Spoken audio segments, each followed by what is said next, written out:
મજામાં ડાયરો તો બોલો ભારત માતા કી જેમ મહિપાલભાઈ વાત કરી કે બધા જમીને આવ્યા છો અને જે ભૂમિ ઉપર જે ધરતી ઉપર આપણે જીવી રહ્યા છીએ એવી આપણી ભારત માતાનો જો જય ઘોષ કરવાનો હોય અને આવો પલળેલા કાગડાનો જેવો અવાજ કાઢો ને એ ન હાલે. બંને હાથ ઉપર કરી મુઠ્ઠી વાળી અને તાકાતથી બોલવાનું છે, બોલો ભારત માતા કી, ભારત માતા કી, વંદે વંદે ઇન્કલાબ ઇન્કલાબ, જય જવાન જય જવાન. ખૂબ ખૂબ આભાર. આજ રોજ તળાજાની અંદર ઉંચડી ગામ ખાતે આમ આદમી પાર્ટી ગુજરાત જોડો જનસભાનું આયોજન કરવામાં આવ્યું છે અને તેના અનુસંધાને એટલી ખૂબ સરસ આજે જનસભા થઈ છે. એટલી બહોળી સંખ્યામાં આ ગામના લોકો ઉપસ્થિત થયા છે ત્યારે સૌપ્રથમ તો આ તમામ આયોજક મિત્રોને આ તકે હું ખૂબ ખૂબ વંદન સાથે અભિનંદન પાઠવું છું. એમની માટે જોરદાર તાળીઓ થઈ જાય. કારણ કે ભાજપ વાળા જ્યારે પૈસા ખર્ચે, રૂપિયા આપે, જમણવારો કરે, ગાડીઓ મૂકે, ભાઈ સાહેબ બાપા કરે, હાથ જોડે, તોય એટલી સભામાં લોકો નથી થતા. એના કરતા પણ વધારે સ્વયંભૂ આ ગામના લોકોએ આ સભા કરીને બતાવી છે. એટલે તમારા માટે પણ એકવાર જોરદાર તાળીઓ થઈ જાય. મિત્રો, મંચ ઉપર બિરાજમાન તમામ લોકોના નામ નહીં લઈ શકું. ખૂબ મોડું થઈ ગયું છે, સમય પણ જાજો થઈ ગયો છે, પરંતુ તળાજાની અંદર આમ આદમી પાર્ટીના તમામ હોદ્દેદારોએ અને કાર્યકર્તાઓએ જે વર્ષોથી કામ કર્યું છે, ઘણા બધા હોદ્દેદારો મંચ ઉપર નથી, નીચે પણ બેઠેલા છે, કાર્યકર્તાઓ નીચે પણ બેઠેલા છે. અને ગત 2022 ની જે વિધાનસભામાં તળાજાના લોકોએ જે આમ આદમી પાર્ટીને પ્રેમ, સાથ, સહકાર અને આશીર્વાદ આપ્યા છે તે બદલ હું બ્રિજરાજ સોલંકી આપ તમામનો ખૂબ ખૂબ આભાર વ્યક્ત કરું છું. મિત્રો, વિશેષ વાતો નથી કરવી, ઘણી બધી ચર્ચાઓ થઈ, સાહેબે પણ વાત કરી, મહિપાલભાઈએ, બધા જ લોકોએ વાત કરી, પરંતુ વાત એ છે કે સમગ્ર ગુજરાતની અંદર આ ભ્રષ્ટાચારી ભાજપનું છેલ્લા 30 વર્ષથી શાસન હોય, 30 વર્ષથી આ લોકો સત્તામાં બેઠેલા હોય, છતાં પણ આપણને મળ્યું છે તો માત્ર ને માત્ર ભ્રષ્ટાચાર, ભ્રષ્ટાચાર અને ભ્રષ્ટાચાર. કોઈ પણ કચેરી લઈ લ્યો, સરકારી મંડળીઓ લઈ લ્યો, બેંકો લઈ લ્યો, આજે ભાજપના નેતાઓ 30 વર્ષ પહેલા સીટ વગરની સાયકલો ફેરવતા હતા ને, એ અત્યારે કરોડોમાં રમે છે. મિત્રો, સાચી વાત કે ખોટી વાત? માત્ર ને માત્ર આપણા ટેક્સના પૈસે, સમગ્ર ગુજરાતના 7 કરોડ લોકોના ટેક્સના પૈસે આ લોકો લીલા લહેર કરી રહ્યા છે. અને ઉપરાંત આપણને ડરાવવા ધમકાવવામાં આવે છે. આમ આદમી પાર્ટી જ્યારે સભાઓ કરે ત્યારે એમની સભાઓમાં પૈસા દઈને માથાભારે ગુંડાઓ મોકલવામાં આવે છે. ગોપાલભાઈ ઇટાલિયાની સભા હોય, ઈસુદાનભાઈ ગઢવીની સભા હોય, તમે વિડીયોના માધ્યમથી જોયું હશે કે લોકો પ્રશ્ન પૂછવા આવે, હેરાન કરવા આવે, બગાડવા માટે આવે. ત્યારે જ્યારે હું રસ્તામાં હતો ત્યારે મારે યુવાનો સાથે, રવિભાઈ સાથે વાત થતી હતી કે એટલા લોકો બેઠા છે, એના કરતા પણ વધારે લોકો આ સભામાં આવવાના હતા, પરંતુ ક્યાંક ને ક્યાંક આ ભ્રષ્ટાચારી ભાજપના લોકોએ ધાક ધમકીઓ આપી, દબાવવાના પ્રયત્ન કર્યા, અહીંયા સભામાં ન પહોંચવા માટે લોકોને ધમકીઓ આપી.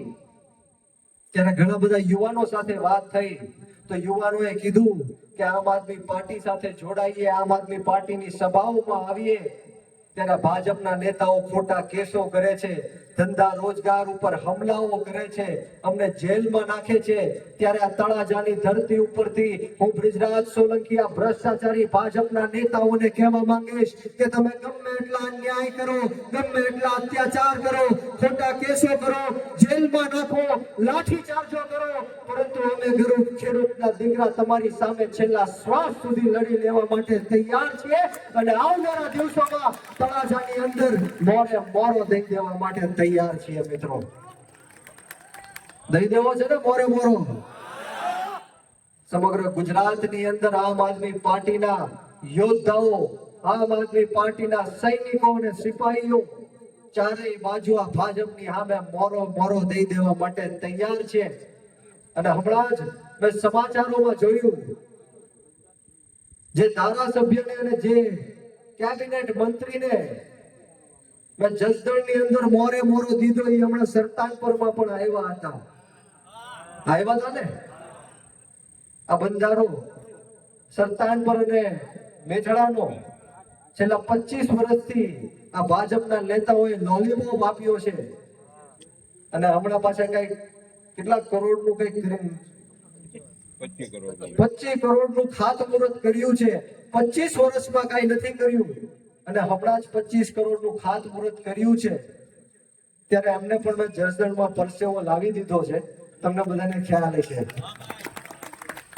મિત્રો વાત એ છે કે સમગ્ર ગુજરાતની અંદર ધારાસભ્ય હોય, સાંસદ હોય, મંત્રી હોય, કોઈ પણ હોય, ગરીબ ખેડૂતોને હેરાન કરવામાં આવે છે, બેરોજગાર યુવાનોને પરેશાન કરવામાં આવે છે, મહિલાઓ સુરક્ષિત નથી, રત્ન કલાકારો સુરક્ષિત નથી, પશુપાલકો સુરક્ષિત નથી.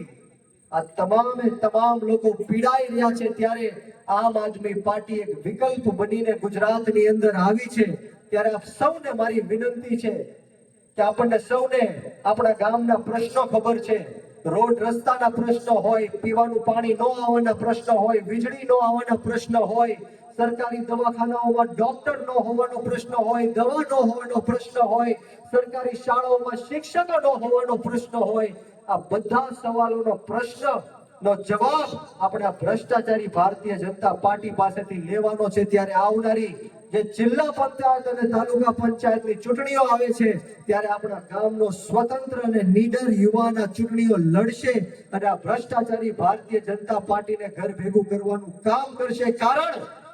કારણ કે અનેક લોકો બેઠા છે, ખેતી સાથે સંકળાયેલા લોકો છે, ખેડૂતો મહેનત મજૂરી કરે, રાત દિવસ એક કરે, ખેતરોમાં લોહી પરસેવો રેડે. આપણી બહેનો દીકરીઓ પહેલા 5 વાગે જાગીને ટિફિનો બનાવે, દાડીઓ કરે આખો દિવસ, રાતના મોડી સૂવે અને છતાં પણ આપણા ખેડૂતના ઘરે દીકરા કે દીકરીનો પ્રસંગ આવે ત્યારે આપણા બૈરાઓને ઘરેનો ગીરવે મૂકવા જવું પડે ને, એ પીડા લઈને આમ આદમી પાર્ટી તમારી વચ્ચે આવી છે. મિત્રો આપણે સૌએ હવે આપણી હાથમાં જગાડવાની જરૂર છે. વિસાવદરની અંદર ગોપાલભાઈ ઇટાલિયાએ જે ક્રાંતિની શરૂઆત કરી છે ત્યારે સમગ્ર ગુજરાત એનો ઉત્સવ મનાવી રહ્યો છે.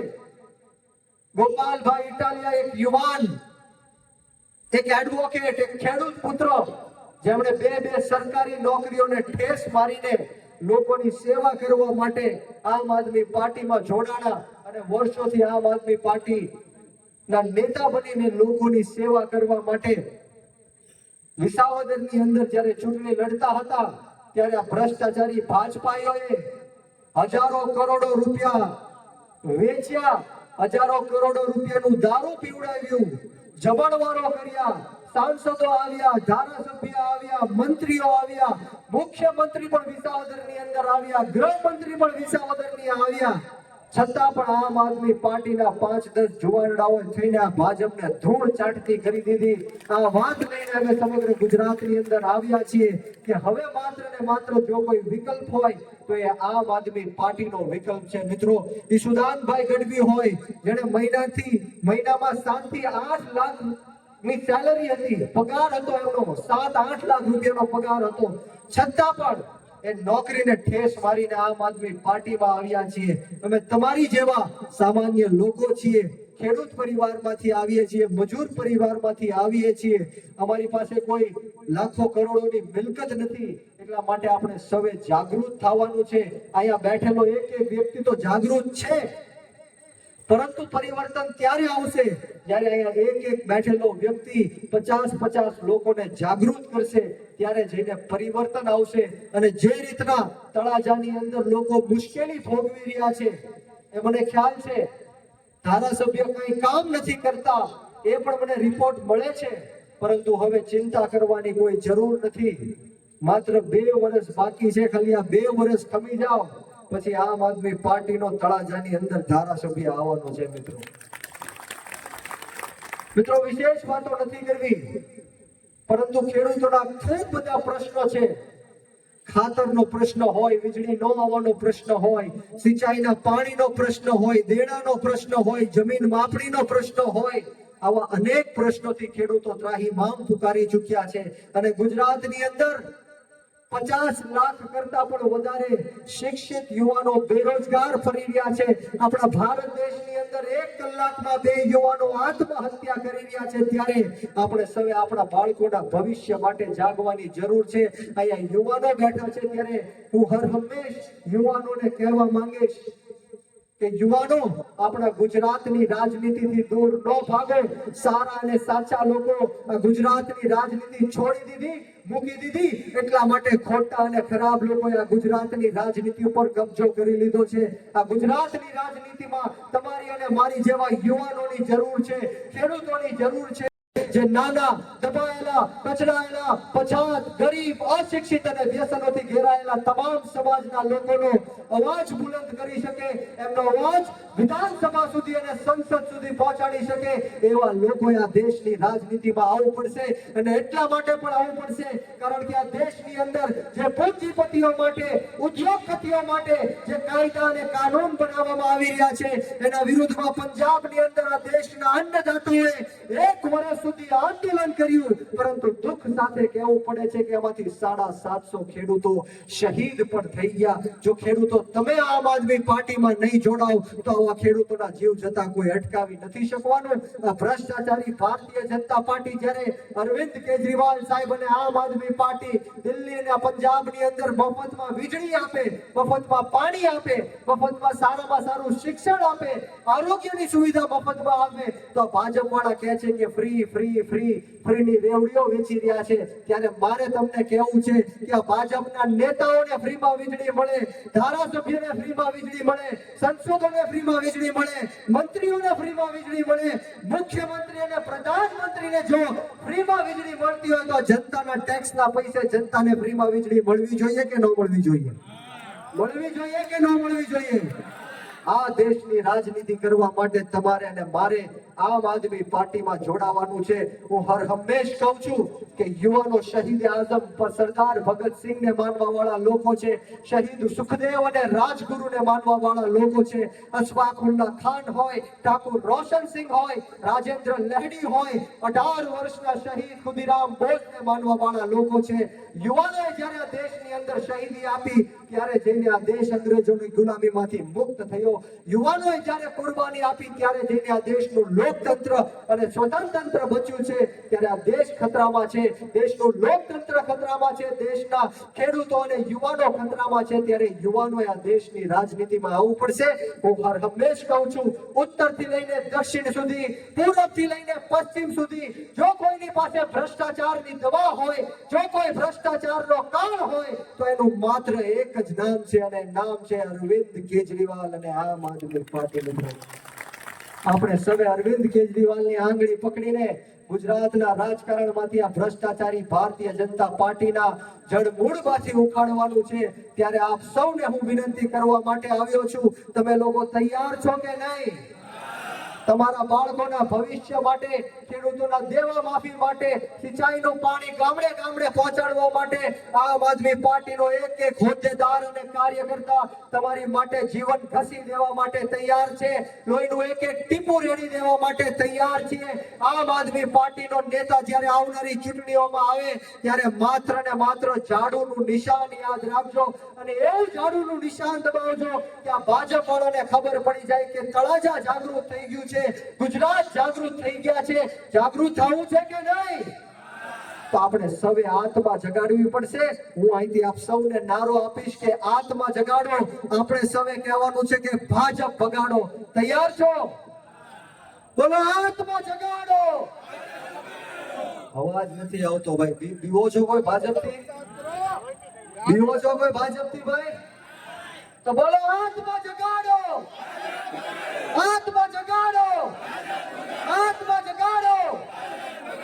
ખૂબ આભાર. અમોને જે અહીંયા બોલાવીને માન સન્માન આપ્યું, બે શબ્દ બોલવાની તક આપી, તે બદલ તમામ આયોજક મિત્રોનો આ તકે હું ખૂબ ખૂબ આભાર વ્યક્ત કરું છું. ને આવો સાથ સહકાર અને પ્રેમ અને હંમેશ મળતો રહે એવી હનુમાનજી મહારાજના ચરણોમાં પ્રાર્થના સાથે આપ સૌને જય હિન્દ, જય ભારત, જય જય ગરવી ગુજરાત.